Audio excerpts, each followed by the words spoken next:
What's up, ladies and gentlemen? Welcome back to Undrafted Opinions, the alternative sports show where we give you a different lens on the worldwide world of sports. I feel like you're just trying to grate me every time with like each one of your intros. There's like something in there that like bugs me down to my soul. I'm Rich Radio. I'm Jacob Lord. Welcome back, ladies and gentlemen. This is our longest or our most episode or whatever. We're still wearing the same clothes. Yeah. Oh no, but this is the most or not longest running. The one that we've done the most of. Most frequent. Yes. Yes, we have. We're gonna talk about Mike Trout. Mike Trout.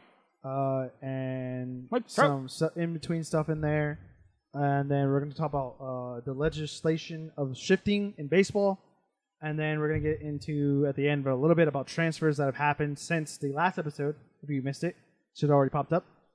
And if not, it should be on the playlist on our channel. But before we get into that, go ahead and like the video because you know you liked it. Go ahead and subscribe to the College Avenue channel, and go ahead and share this with all your invisible friends that like sports. I feel like sports is a pretty popular thing with invisible friends. Well, that's the point. Yeah, that's what I'm saying. More so than like other things. Okay. Sorry, random thought. Well, we're talking about baseball. Baseball! Because apparently baseball's not popular. It's not, really. I mean, not as much as it used to be. I guess that's why we're going to be talking about Mike Trout. Yep. You put up a good point. I think you texted me on how Mike Trout is the best player. I think we went over like not an argument but a discussion between our other friends too about this, and like how social media has really affected popularity of the sport through players. Obviously, you look at the best players in each sport, and like Mike Trout is probably someone that's not represented in social media high because of his involvement in it. Yeah. Which doesn't mean he has to do that at all. There's pros and cons to it, I think, too, when you look at it. I think Mike Trout has every right to not have to do any of that stuff because, he probably doesn't have the time and doesn't really care all that much. Not that he doesn't care about interacting with fans, because like when you see stuff of him in person and stuff, he very much is a guy that's involved. Yeah. But I think that's like the most important part about it. When you're around that guy, he's like that, the same in the video.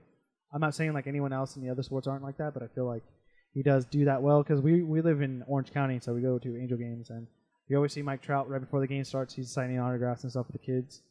But regardless, I think he only has like a little bit over 2 million followers on our Twitter. So we're going through. I didn't even think to look at that. Yeah, I think he has. From what I looked, I think I remember it was like maybe 2 or 3 million, and then like if you look at LeBron James, he's like LeBron James. He's up there. But I think the Twitter kind of argument isn't like I don't know, valid maybe, because I feel like I don't think that's like a fair shake in a way. Yeah. Because I think maybe because LeBron James is more active on there.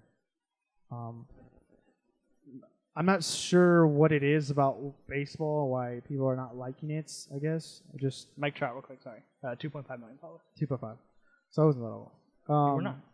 I don't know. It's a weird thing, because I think there's definitely characters or people that I think people would enjoy in baseball that like have a lot of personality.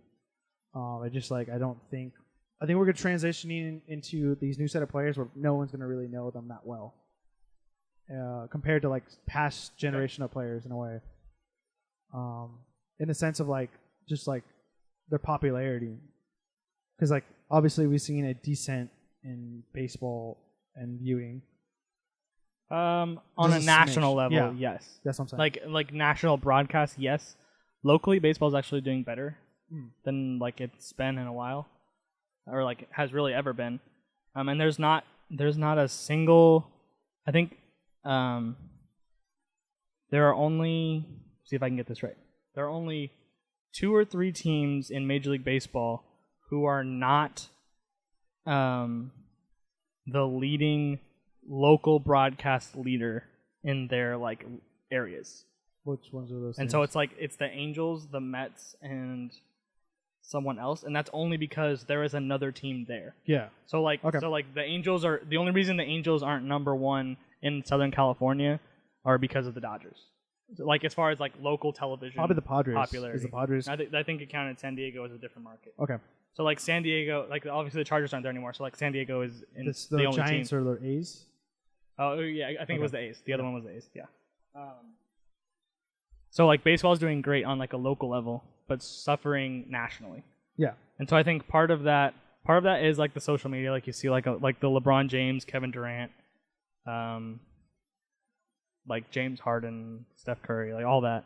I think that like obviously they've done a really good job marketing their players, but at the same time, those are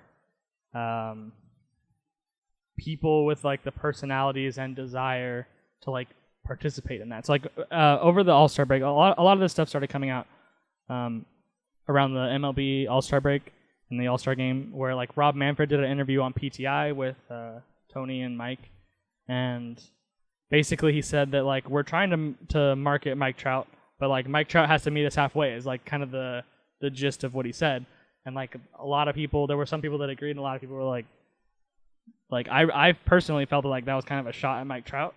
And I think that it's wrong that baseball puts its marketing problems, like it's not Mike Trout's job to market baseball, it's baseball's job to market baseball. Like MLB as like an organization and as like a collective of the teams. And I think that like there are other problems, like be it pace of play and stuff like that. Like there are plenty of stars. I think right now actually I feel like now there are more stars of the game, like young stars of the game, than there has been that like I can remember. I feel like there are more people this year, be it like Hoskins in Philadelphia and Ozzie Albies and Ronald Acuna, and I guess maybe like because I follow baseball, maybe they seem bigger to me nationally than maybe they actually are. Or then like I look in New York with like Aaron Judge, Giancarlo Stanton, stuff like that. Like there are plenty. Bryce Harper in Washington. Like there are plenty of people there to market the game. Like we shouldn't be out against Mike Trout because he chooses not to do that. I would think like an Aaron Judge, because he signed with Adidas, I think. I've seen he was in an Adidas commercial, so I think. And I only know that because he's in the commercial with Messi. Yeah. And Pogba. Well, no, because like I'm thinking like it seems like he's a guy that would want to be in the light. It seems like, I don't know. Yeah. But I think a lot of baseball players, I think the scheduling and having to interact with the media, they don't want to interact as much. And I understand that because like you're playing 162 games. Yeah. So, and having to talk to media almost every night, and then now you're asked to do some like commercials and stuff, or have to put in the effort for that. And some guys don't want to do that. I mean, like, yeah, you get tired after like all that traveling and stuff. Yeah. I think baseball is a different kind of beast in a way, like you said, locally too. Because I think it's also because it's always on in a way when it's on. So like you can't really like, it's not like an NBA season or like a football season where like they don't play every night almost. Uh-huh. So it's like easier to like, I don't understand why it's not easier to watch a game, but it is. Or to people, I think maybe just the pace of the game, and also just the lack of understanding as well. But to me, I mean, you have like the Little League World Series as well, which promotes baseball. Which I think on that note too, like the College World Series this year was great. Yeah, I thought.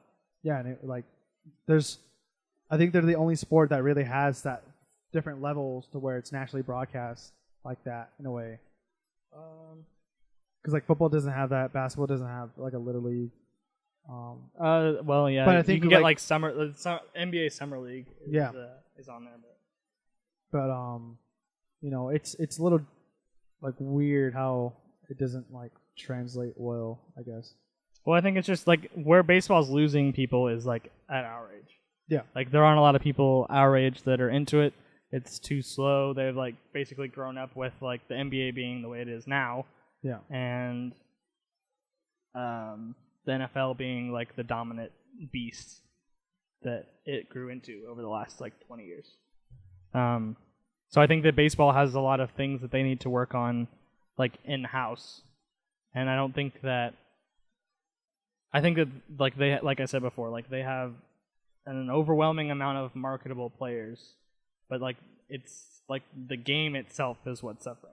Like is what's not drawing people. It's not a lack of marketable players. And also some interesting points that I've seen brought up too is that like the way that Mike Trout plays It's like he walks a lot. Like the Angels have played as of recording, they're in the middle of four games. They played two games of a 4-game series against the White Sox, and like Mike Trout has walked in the first 2 games. He walked 5 times, and like that's not glamorous. Like Mike Trout's batting like .315, walks a whole bunch, steals some bases. The lineup.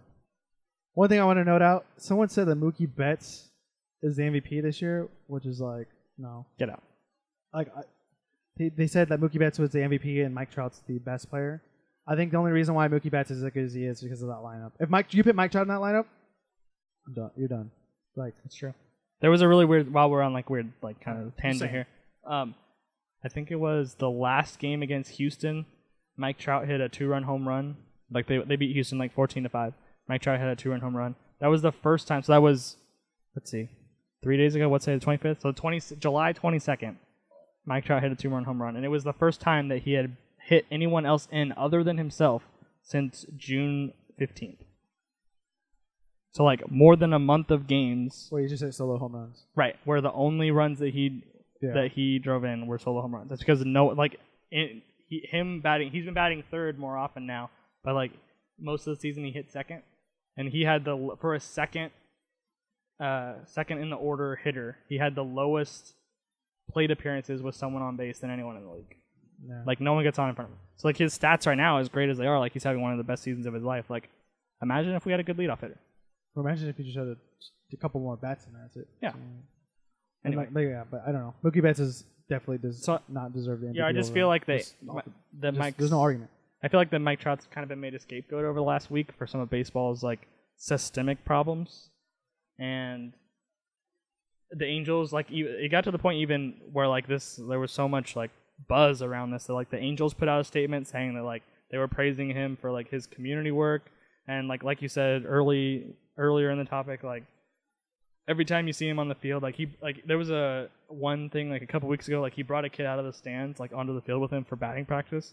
Like, this kid got to, like, hang out with him for, like, 10 minutes. And, like, so, like, he's great in situations like that. And, like, the Angels put out the statement, like, you know, how great he is with the community and, like, everyone at the stadium, and, like, he's, like, a great guy, but, like, they respect that he values his privacy and his time, and, like, not wanting to do commercial, like, basically strength of character versus, like, commercial marketing and stuff like that. And then Mike Trout put out, like, another statement that was like, we all need, basically, like, stop talking about this, I just want to get back to baseball, kind of. And that's the guy he is. Like, he just wants to come into the clubhouse and play every day. When you look at it too nowadays, like, when you look at baseball players back in the day, like Luke Garrett, for example. It didn't seem like, he was like, I think he would be the same kind of player Mike Trout is today. He wouldn't be like in the media's eyes. I know he did that movie with him and Babe Ruth.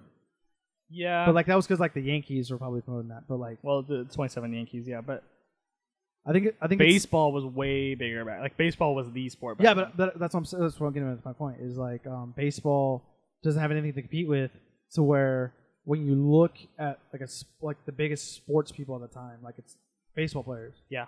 And like they didn't really have to do anything. They just had to play baseball. That was it. And like now Mike Trout is like having the criticism to where like he's not even allowed to do that.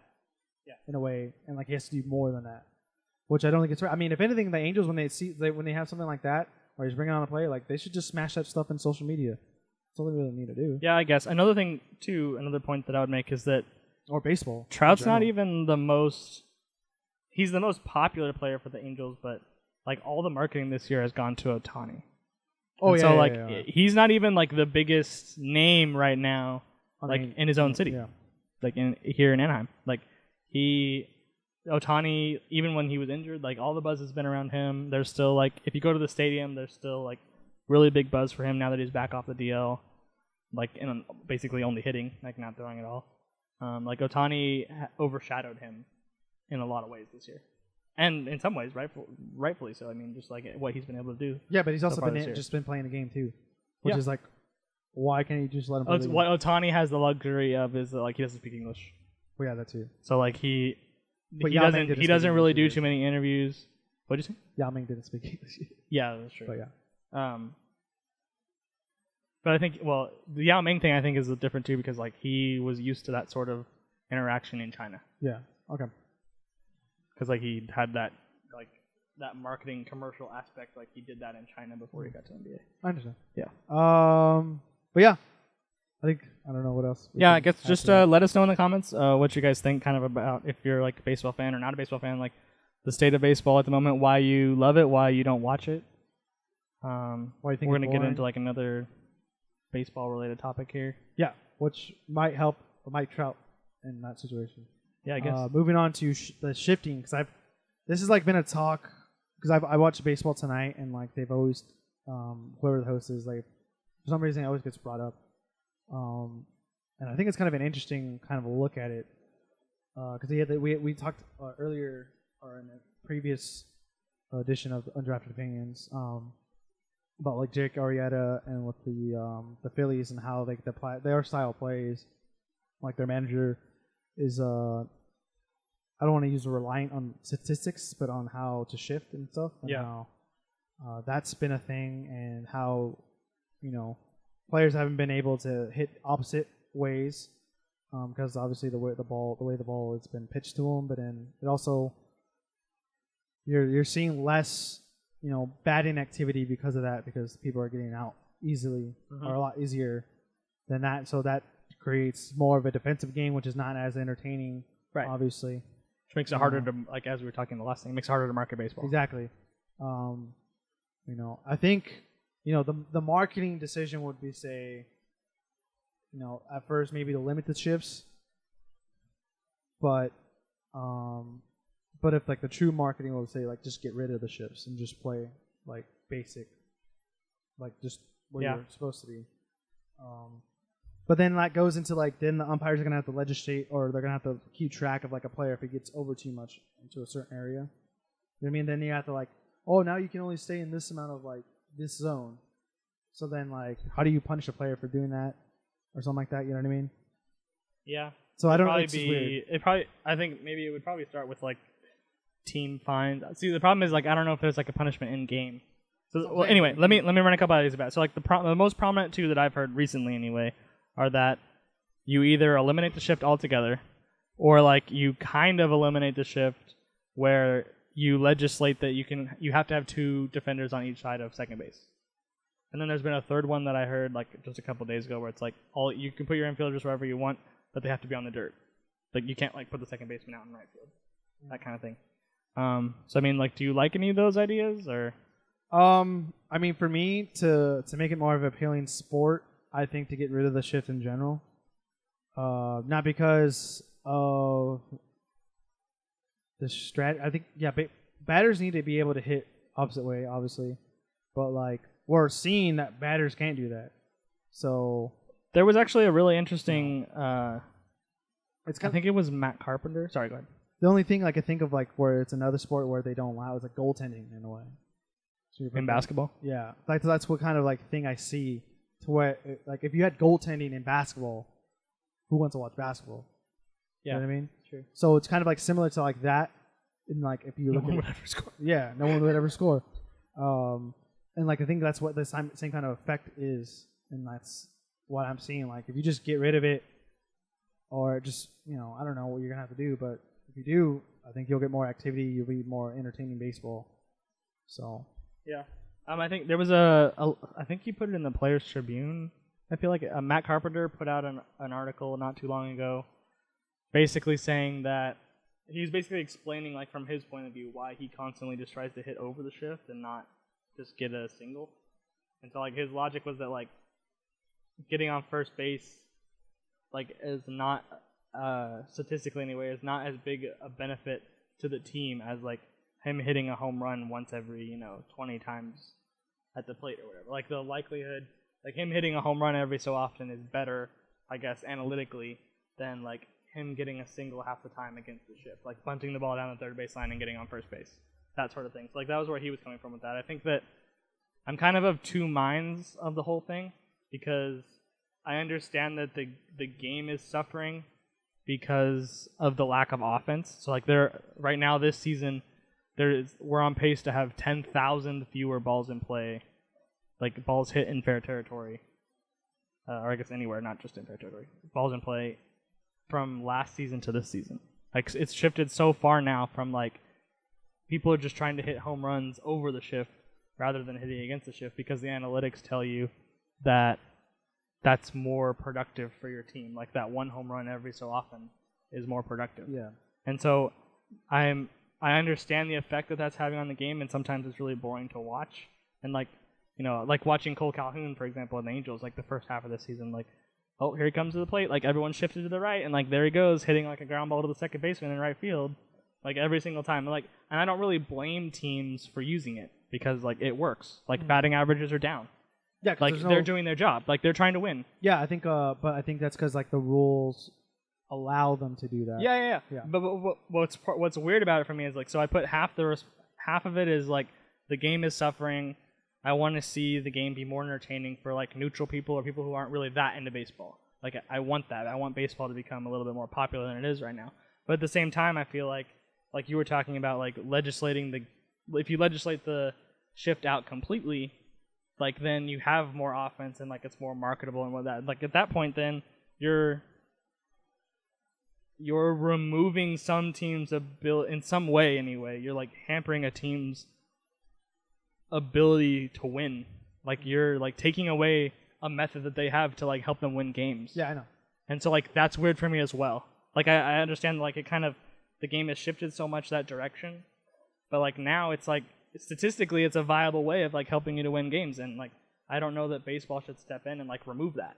But at the same time, I understand that it's making baseball more boring. It's like it's really weird. It's a catch-22 well, it's just for not me. you just making baseball more boring. It's just making baseball less productive.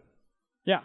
So I guess if I were to do something, I think I would probably be for like you have to have two infielders on both sides of second base kind of thing. Like not completely get rid of the shift. Meet in the middle. Right. Yeah. Like not completely get rid of the shift, but limit it, hamper it a little bit. Because we need to get back to a point where like not everyone's trying to hit a home run. It's just not like the All-Star game as like great. I guess I guess the All-Star game was pretty entertaining. There were, I think the American League or total there were like 10 home runs or 10 or 11 home runs between the two teams. Every run that was scored in the All-Star game last week was a home run of some kind. Like every RBI was a home run. But like at the same time, like so there were 10 or 11 home runs in the All-Star game and there were 25 strikeouts. Like that's what baseball. That was like there could not have been a more perfect like summary of the state of baseball than the All-Star game. Yeah. It was just like there literally was nothing but home runs and strikeouts. Yeah, because you even look at like another top player in the league, like Bryce Harper, where he's like either a home run or he's striking out. Yeah, he's batting like 214, or like as of a couple weeks ago anyway, he was batting like 214, but still had like the power numbers. He's like 20 plus home runs and like 50 RBI or whatever. Yeah. So it's kind of like like he sums it up too as well. Yeah. Like with what's going on. So anyway, so like I definitely want to see a change made. But I want to see a change in the hitters as well. I think like what Carpenter was saying about like, oh, well, it's better for me to hit the home run every once in a while than like get a single. I kind of feel like that mentality is made under the assumption that the guy behind you is going to do nothing but try to hit a home run. Because I still like in my core believe that like if everyone tried to just get on base and get the next guy up kind of thing, if everyone bunted against the shift every time and got it, if a whole team was trying to do that it would be to their benefit.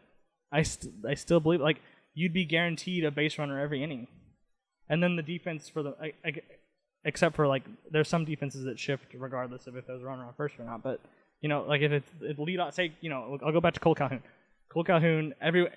The Oakland A's put 8 guys on the right side of the field against Cole Calhoun, and like the third baseman is playing shortstop, and like you bunt and get on first base, and like now the next batter comes up, and like there's not going to be much of a shift at all. Like the defense is going to go back to the way it was, and that opens up the field for the next guy instead of Cole Calhoun just rolling over into second base.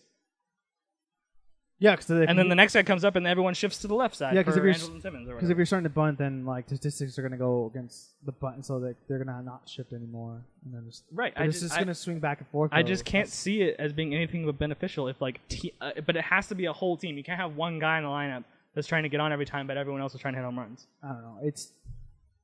We'll see what baseball does because we can't do anything about it. Yeah, we can only watch. You want to move into transfers? Yeah. Let us know what you guys think down below about the shift. If you like it, if you don't. If you want to meet down the middle, how would you fix it?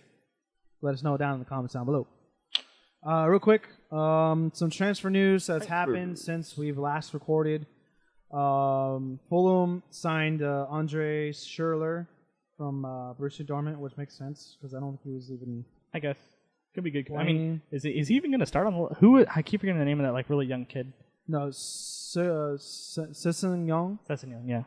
He's a left back, but he also plays left man. I don't know. They play a weird system. I feel like every time I see highlights of him, it's like him bombing down the left. Yeah. Like, yeah. I honestly thought he was a winger. They had, from what I remember, they had like a bunch of wingers, but I think one of the guys didn't work out. He was alone. Okay. But they also had Ojo that they loaned out last year. Okay. But yeah, he just signed with them. Makes sense to add some depth to that team. I think he can even play on the right? Schürrle? Yeah. Oh yeah. Yeah. He's he can play right or left. Yeah, so that gives him that flexibility. Yeah. Just saw this one that popped up. Immobile maybe going to Tottenham. Interesting. I don't really know how I feel about that. I think Immobile is someone who has always struggled outside of Italy, because like he had, where did he start with Alessio? No. Well, yeah, Dortmund eventually, but he started with what got him to Dortmund was him and Cherchi at Torino. Okay. And like they both of them were like Torino had one season they finished like 5th or 4th or something. Like basically rode the two of them like all the way to like Europa League, and then like he got his to Sevilla and then to Dortmund and like bombed at Dortmund really, and then went back and now he had like a couple good years with Lazio. So now moving back, yeah. And he's never gonna start over Harry Kane, so I don't understand that one. Andre Ayew is going on loan to Fenerbahce. Is that the Swansea Ayew? Okay. Yeah. Swansea Ayew or West Ham Ayew. So that's happening. Okay. Is it Golovin or is it Vas? I don't know how to pronounce that. Vasilev? Vasilev? I don't know. I also don't know. So yeah, apparently he might be going to Monaco. I think that's good for him. I think when he was really young, like in his teenage, he was at Arsenal. Oh, okay. So and then eventually, now since the World Cup happened, apparently that's opened up the market for him. Yeah. Wolves signed Atletico Madrid's defender Johnny. Okay. I think he was on loan though last year. I think at Valencia, so he wasn't even there at the club. There was another one. There was the Iranian winger that signed for Brighton. Yeah. Which I don't understand. Vidal's getting linked with United again. As is, I'm sure, like Bale and all those people. What else? Jerome Sinclair goes from Watford to Sunderland. Okay. You know what that is, right? Yeah, I do. Okay. Alberto Brignoli from Juventus, is that how you say it? I do not Brignoli? Do not know. He's going to Palmera. Who else? Johnny Castro is going from Celta Vigo to Atletico Madrid. I think he's a midfielder. Okay. I think that was the guy that's going to replace Gabby. And obviously, Jerome Boateng is getting linked to everyone. I think latest one he's being linked to PSG. Yep. Another center back that rumored to be on the move is Bonucci going back to Juve. Actually. Okay. Apparently, there's talk of a swap deal between Milan and Juventus for Bonucci and Higuain. Oh, that's interesting. Because, like, obviously, there's been a lot of rumors of Higuain leaving. Yeah. I don't know how I feel about it. Oh, there was that other one that you showed me before we were recording. Dortmund apparently being able to pay Munich to get 100 mil? Lewandowski back. That would be big. Big. I don't know if that pits Dortmund back up to be competitive, but to win the title. Oh, no. No, that's what I'm saying. But no. Bayern Munich will just go spend that $100 million to, like, bury them back into second place. Exactly. But it would be a feel-good story. He's back. I don't know. Jordi Klaasie, he's a Southampton player. He's going back to Feyenoord on loan. Oh, okay. Interesting. See that one here, yeah. I think you sent me Fosu Mensah going to Valencia on loan. Mm-hmm. I don't know. Was that confirmed? No, I do not think it was confirmed. It was a rumor. Koyate from West Ham is being rumored to go to Crystal Palace. Oh, that's the other signing out. John Moutinho from Monaco to Wolverhampton Wolves. Okay. CDM. Okay. Richarlison was confirmed for the Everton swap from Watford. 40 million, I think 45 million. Yeah, no, I think it's 30 million. And then if they win a trophy this year or within whatever the contract thing, they have to pay another like 37 million after that. Oh, okay. Did you get Krajkoviak to Lokomotiv? From what I looked, I haven't seen anything like that. Apparently, he was only on loan at West Brom, so this says PSG to Lokomotiv. Yeah, he was loaned at West Brom. Yeah. Okay. Pepe, there's a rumor of him going to FC Porto. Okay. Mignolet to Besiktas. What else? Didn't Chelsea move the guy? I don't know. I forgot where it was. I don't know. And then Malcolm from Bordeaux moved to Barcelona. Oh yeah. That was the. That was a weird one because it was linked to Roma. Yeah, for like a couple days, it looked like it was basically almost done, and then Barcelona stepped in. Krajkoviak is going to Lokomotiv for sure along. Yeah. But yeah, that one was weird. Cause like I was like, oh, isn't he going to Roma? It's like seems like they really wanted him. There's another guy here. I think it's an Italian kid. Mario Palsolic. Okay. He's a Chelsea player and he's going to Atalanta.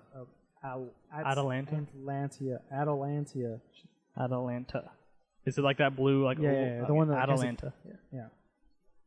So he's confirmed for a loan deal there, which is typical Chelsea. They have so even if you look like right now at their like exits, there are so many loan players. That list is real long for loan players. Yeah. But yeah, I think Schürrle I'm kind of excited for. That's cool. I think that's a good signing for Fulham. He's definitely someone capable of producing for them, especially against like the biggest games for the teams that just come up are always against like the rest of the bottom feeders. So I think he's definitely someone that can help him in that situation. And he's also capable of playing against the bigger teams, and hopefully maybe he has a little. Yeah, he'll have a little bit more spark, a little bit more experience than the average Fulham player. Yeah, he'll have. I think he'll probably have the most experience in the Premier League out of any player they have in their lineup.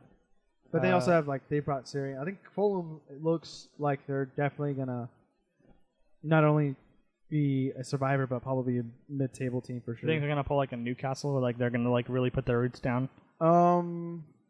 It depends. I feel like Newcastle was already a Premier League team down in the Championship, but I feel like this team was like They had a pretty good lineup last year, and they mixed it in with some younger players like Sessegnon. Okay. So, only time will tell. I think they'll be able to start. I hope Wolverhampton just completely falls apart and like watch that debacle. Hopefully, but I don't know. We'll see. Wow.